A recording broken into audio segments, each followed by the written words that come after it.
13 Reasons Why. Start fucking head bashing. Lane's gonna watch. See, I told you you were liability. Trying to beat these guys up. What the fuck? It wasn't me. They triggered me. Somebody wrote me that shit It's the on? other day. Alright. Oh shit. We're gonna get canceled. We're getting canceled real bad. And I'm okay with it because nobody likes me anyway, so whatever. Because you're black. We gotta have to edit that out. Oh, we can keep it. We started recording? Nah, it's recording, bro. It's a little late now.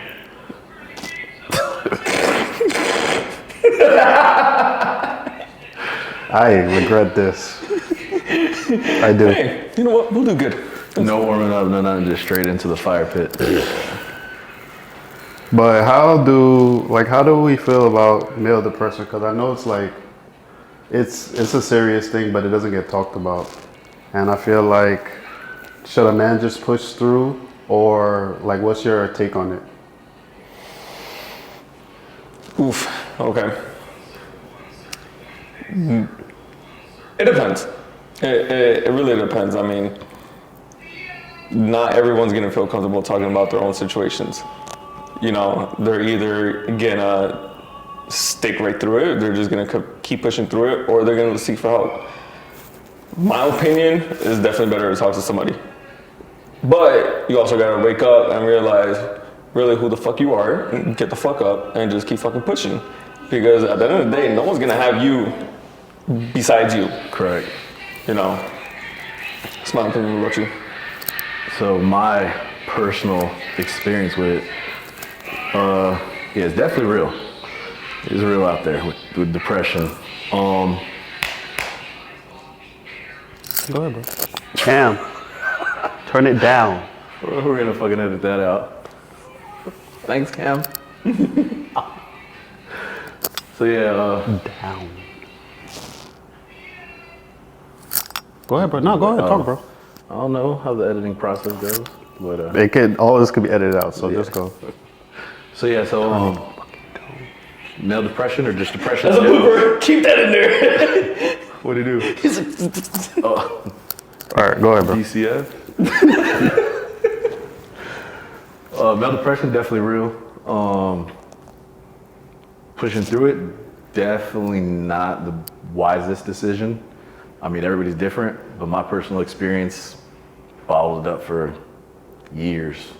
To about 2017, met my mentor, and that helped drastically. It was pretty much like having my own personal therapist, and help get the emotions out or whatever was bothering me out at the times.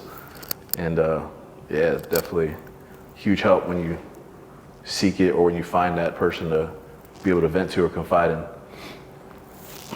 I feel like male depression is real, and it stems from, if you have Caribbean parents, that's the root of it. Like, we're always taught like, oh, you gotta tough it out, you gotta work, you gotta like go through everything, and that's not the best advice. Like, I feel like everybody needs to seek some type of help, especially if you're down, like especially if you like lost somebody, like a friend, like a family member or something. Like, you have to get help, you have to talk to somebody. And a lot of the times you don't have nobody to talk to.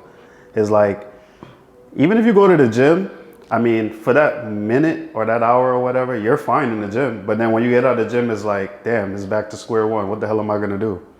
So it's just, it is a real thing. It doesn't get talked about because men have to basically, we gotta like be the provider, we gotta take care of everybody, we gotta do this and that, and like, it just, who's gonna take care of us at the end? oof. Yeah, the weight of the world on your back. And I know for me, and this was recent too. I pushed everyone out. I pushed everybody away because it's like I was done. I was just done with everything. My depression got like the best of me. Mm-hmm. I didn't want to be around anybody. The gym, the one thing I love to do the most, freaking hated it with a passion. You know, everyone would text me, my phone, Jesus, I'll show you how many unread messages there are still. But I just didn't care for anything anymore. I was just like, I'm done. I remember just locked myself in my room, just crying there, you know, just done. What really saved me the most, if it wasn't, you know, my coach, my friend, Millionaire Miggy, you know, helping me with boxing, you know, trying to get me up there. God really saved me the most. That I can say 100%. God helped me, and actually just taking that step to open up more and be more vocal about it really wouldn't put me in the place where I'm at now. To have a better mindset, to keep pushing through it, but to know that it's okay to open up. Like as a man, yeah, you know, that's the one thing growing up is like you got to be tough. You can't show emotions. You can't do all of that. Yeah, guys, boys don't cry and all that stuff. Yeah, so it's like just like you said, who do we have to go to? Yeah.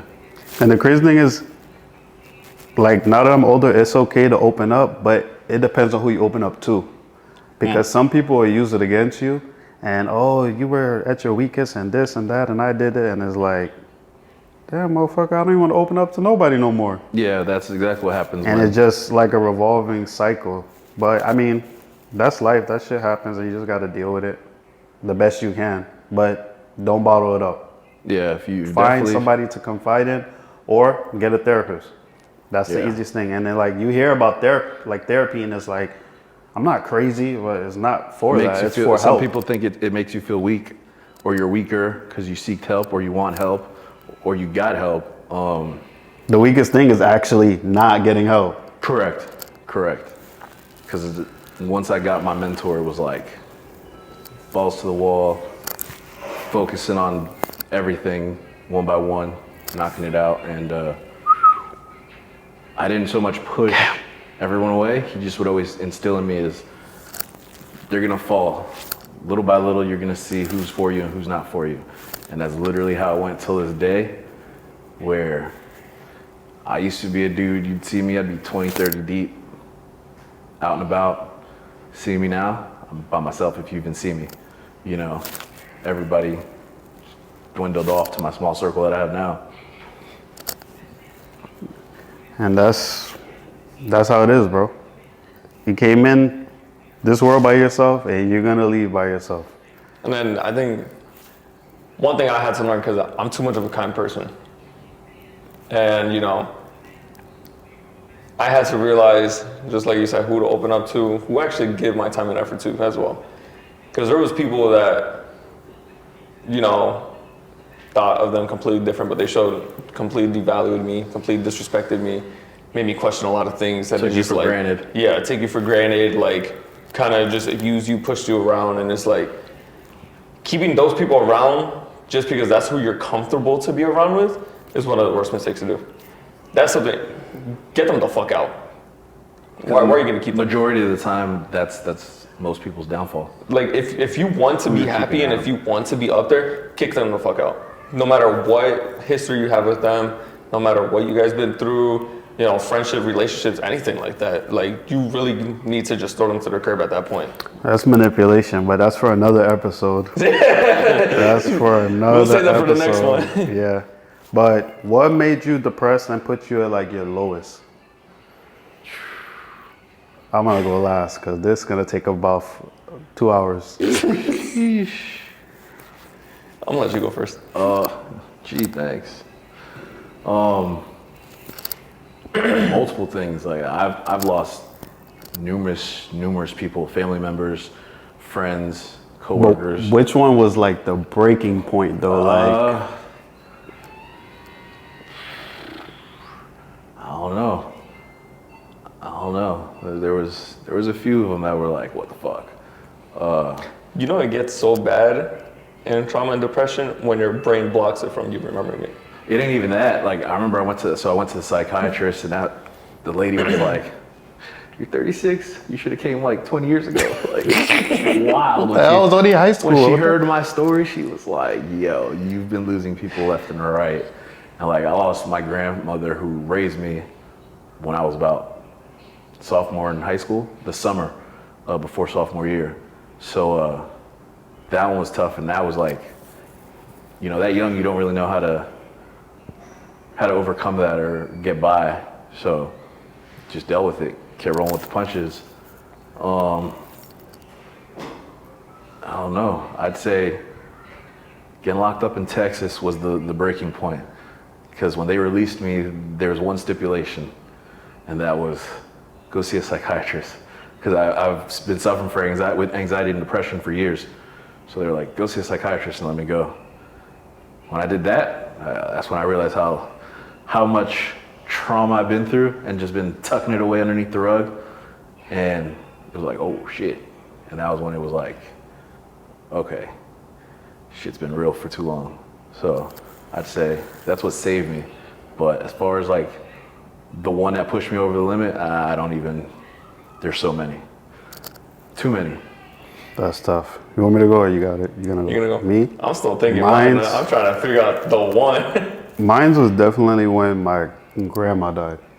Cause That I remember. that was my grandma. I've been with my grandma since 2000, and I lived with her. I did everything with her.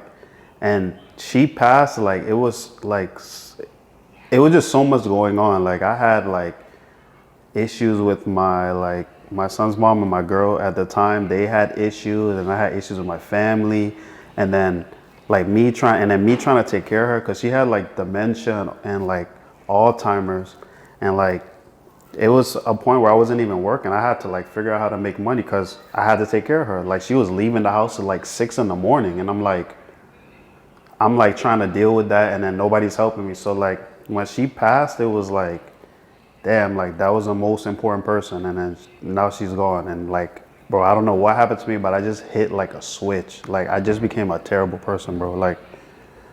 I was saying whatever. I mean, I say whatever I want to people now, but before it was I'm gonna tell you how I feel, and I really don't care because I got hands and I'll beat your ass. It was that bad, and then that's totally against who I am, because I'm just. I mean, I have that. People always say oh, you look like you'll beat somebody up, or I don't really want to do that. I'm a friendly person, bro. To a certain point, but To a certain point. I was just so filled with anger, bro. It was even times where I was I don't even want to be here no more because I just can't deal with everything. That's the person I went to talk. I told my grandma everything, and now she was not here no more. So it's what the hell do I do? And my son really saved me, because I was yo, I can't be another dad that's just leaving his son's life, or just not being a positive influence. Because it's true, bro. We take all our childhood trauma, or trauma is passed on from generation to generation. I don't want to be like that no more. So I just had to get myself together, and I'm still a work in progress, but that was the point, bro, that I just I lost it. What was the question again? This guy, man, what was what brought you to be the most depressed in your life? What brought you to your breaking point? Well, there's been multiple times, honestly. But what was the one that worst you one? just said I'm done? The worst one had to be recent, but that one I don't want to really talk about that one. But the other one would be the amount of people I lost within 1 year. Yeah, that's That was back to back to back. That I'm just yo, what the fuck? You guys were just here. Losing my grandpa. He passed from colon cancer, and just each day as it goes by, just watching him suffer. yeah. Was really getting to me. Man was walking one day, next day he was barely walking, next day he couldn't walk anymore. He's still talking, still, laughing. Next day, couldn't speak, his mouth got shut, his eyes got shut, and then he took his last breath. Bro, it throws you off when you see the progression, because it's does. you can't do anything the about it. deterioration that you see Yeah. right in front of you, and you're helpless. It does, and then another one would have to be the day I kind of lost one of my best friends. She was like a little sister. She was only 18 when she passed away. And it kind of sucked because, not kind of, it definitely sucked. Because it was from a drunk driver that she got killed by. It was from a car accident. but you know, you're always expecting to lose people that are older than you. Yeah, not Never somebody really younger. people that are younger than you. Yep. And especially people that you take close. Those are the people that you want to protect. So that feeling that like, damn, you failed. Like that's how I felt when I heard about her passing. I feel like I failed because I was like, yo, like she looked up to me as a big brother. Like I've always been there for her and everything. And that night, I remember she was texting me. But then I fell asleep because I had to go to work. And this was Christmas Eve. Went to work and stuff. I was like, you know, this is her favorite holiday. I'm gonna go surprise her. Go to find out that she was dead.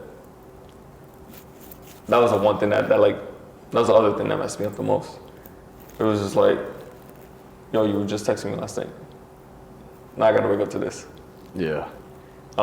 Still haunts me to this day. Like her birthday will be coming up. She'll be 21 years old. It's like she didn't get to experience college. She didn't get to really experience missed out on life, or anything really. like that. So it sucks seeing that, like you losing the people that are, of course, that you love that are older than you, but watching the people that you lose that are younger than you is like way completely different too. Yeah, that's a different type of depression, bro. Yeah, that'd be. I had a similar like experience. So like 2021, January 9th, kick off. My father dies. Then I get arrested on some bogus BS. Like 2 months later. Then 2 months later, give or take, my mom almost dies. I had a brain clot or brain aneurysm, almost dies there. 3 months after that, give or take, my mentor dies.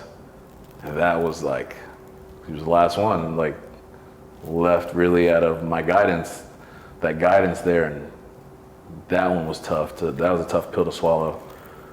And even before January of 2021, a couple months before that, my cousin gets killed. So it's like within a 1 year span, lost 3 people, almost lost my freedom over some nonsense, and then almost lost my mom. So it was, 2021 was crazy. It was definitely crazy. You didn't have no time to like grieve, bro. You just You get numb to it. Well, It gets to a certain point where that's a problem when too. my grandfather passed away, I think it was in 2017 he passed away. That was like the last one, the nail in the coffin that like just numbed everything. And I think it was more so our last conversation was like a couple days before he passed. He was like, stop doing for everybody, do for you. Because I was always doing for everybody else and getting fucked over. And he like, focus on you. And that was like the last bit of like, all right, fuck it. You know, now when people pass, I don't even know how to. You ever respond to it? Or Yeah, I I- might like, you know, people be like, oh, my brother died or this person died near them. And I'm just like, sending my condolences, but I just shut off after that because I'm so used to losing people. So it's just like, it's just another person. It got to that point where It's like just another- you literally just get numb to it and you're just like, Yeah. oh, it's another one, cool. Yeah, Right. add Keep that going. one to the list. We're at like 20. Like, you know, when the psychiatrist heard that, she was just like, Jesus Christ, this is crazy. Like, how are you still even Functioning. Saying, yeah, how are you functioning in life? I don't know. She's like, you're a strong dude. I was like, apparently. There'll be times I'll tell people, I'm like, oh yeah, I just lost somebody. Oh, I'm sorry to hear that. I'm like, no, I'm good. Yeah. Like, you just get used to it. Like you get used to it. You get numb to it. Like there's no other way around it at that point. Correct. Yeah. But that's life. Yeah. So then, Here's a good question. How did you guys get through it? So with that situation, Or even any situation? Like really? just kept pushing through and just more so remembering the things my mentor would tell me and preach to me and instill in me to, you know, get over it. You know, there's 5 stages of grief. Which one are you at? And work your way on to your good. That's pretty much about it. Like, just pushing forward. for me, church. My grandma's real big in the church, and I'm not like a saved Christian or anything like that, but like I believe, like I have faith, and I go to church, and I, you know, try my best. I mean, I'm not perfect, but I'm trying. Just because you don't go to church doesn't mean someone's not religious. Like I hate people that be like, oh, you don't go to church, you're not religious. What the fuck? I used to be Yeah. like that actually. Like I believe in God. I never believed in churches though. I've always been that type. However, in Yeah. the Bible it does say He wants you to speak in private. You can speak in your own room. He wants you to Correct. talk to Him. It doesn't have to be in a church. It could be anywhere. It could be Yeah, in your car. I mean, that's my way. Everybody Yeah. has their own way of. I like going to church. Not that's another conversation because That's another episode. yeah, that's a whole. That could be That's a 2 different topic. episodes. Yeah. But how do you feel that men have it? How do men go about with depression over women? Like, do men have it rough over women? Fuck yeah. You gotta tell me twice. Hell yeah. Oh God. Because at the end of the day, okay, a female's depressed. Who she got to? She got anybody to go to. She got her dad. Oh, her dad's in life. She got her dad. Of course, daddy's little girl. They're gonna go. The mom, her best friends. You know, girls always got a group of girls. Always gonna talk about it. They got so much support system to talk to. Men is like, alright, who do I got? Realistically, who do we got? We could try to go to our family, but then back in our mindsets, we feel like we're gonna be weak just by even doing that. Like even so, like my sisters, like I'm the youngest one out of 2 siblings. Well, my 2 sisters, then me. They didn't even know I was suffering with it for months. They're like, why didn't you talk to us? And I'm like, I didn't Feel that comfort I level. didn't feel like I should. Like that's just, as a guy, I just feel like I just gotta push through it. Or even like my best friends, I'm telling you, my best friend since I was 12 years old, he's like, bro, why didn't you come talk to me? I was like, bro, I'm a guy. I feel like I gotta just suck it up and just keep pushing. Like, but I was at literally my breaking point. Like, I literally just cry in my room, cry to God, and then that. Again, that's a different topic for a different episode. I feel like women are more welcoming. I feel the opposite sex is more welcoming. Like if I go to a girl to talk about depression, like we could talk about it for hours.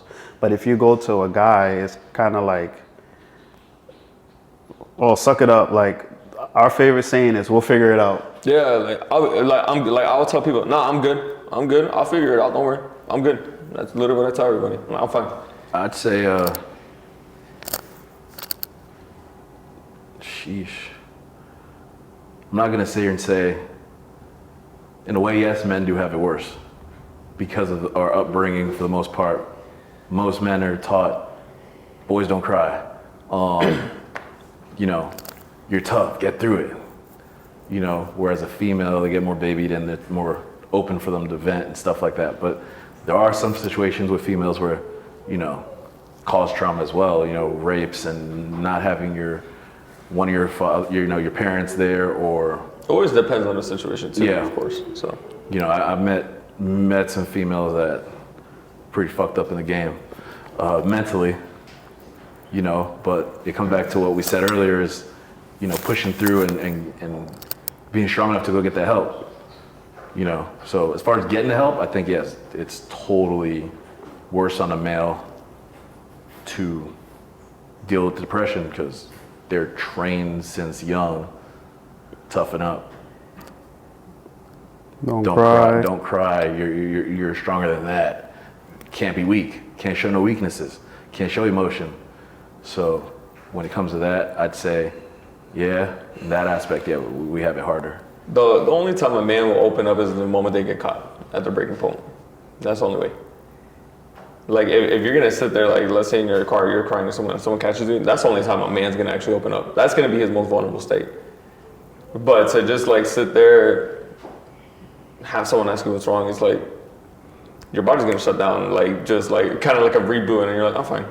Yeah. They have to catch you when you're most vulnerable for you to even open up just a little bit of what's going on. Shit, I could be crying if somebody catch me, and I'll still tell them nothing's wrong. It just depends on the person and who Yeah. you're comfortable with. Like Yeah, if it's no. my best friends, like we're gonna talk about some shit. But if it's somebody I really don't know, I'm not gonna Open up. to give you any type of. Yeah. I don't want to be vulnerable, bro. I don't want you to have anything over me, because people like nowadays in this generation, people talk too much, and I mean- really don't want my business out there like that. So that's a touch and go subject, bro. So like how I'm numb to like deaths and things like that. Yeah. Oh, she used to go to Gateway. I don't know. I don't know her, but I know of her. But we're not gonna talk about that. Just finish what We you're know gonna about say. a lot of people, but hey. Sit down. But yeah, my mentor, like, that was a crazy point, I think, too, where I really just stopped caring was he hit me up one time. And my mentor was infamous person. And the man, to see him, like, come to me and ask me certain questions, to see, like, oh, shit, he's being vulnerable and he's opening up to me. It's like, shit, if he can do it, all right, fuck it, I don't give a fuck. You know, and so I became more open and vocal and stuff with my feelings and my emotions once that really happened. I think, man, that's what men need, bro. Just even on social media, even if you don't have any friends or you're going through something or whatever, I feel like there should be like a group or somebody you should be able to talk to, be like a group chat, like, yo, what are you going through? Yeah. Like, let's all talk. Like, I feel like it's needed, and it's not there, bro. Yeah, I had a dude, he went to high school with us. He ended up killing himself. We had a falling out maybe a few months before that. And when I found out, I felt bad because I was one of those guys that like, bro, it's cool. Just, you know, do this, and this. You get over it, you know, or, you know, help him maneuver and help listen to him vent and things like that. So that one was a tough pill to swallow because I felt, you know, slightly responsible because I wasn't there to help him get through whatever demons he was going through and situations he was going through. So, yeah.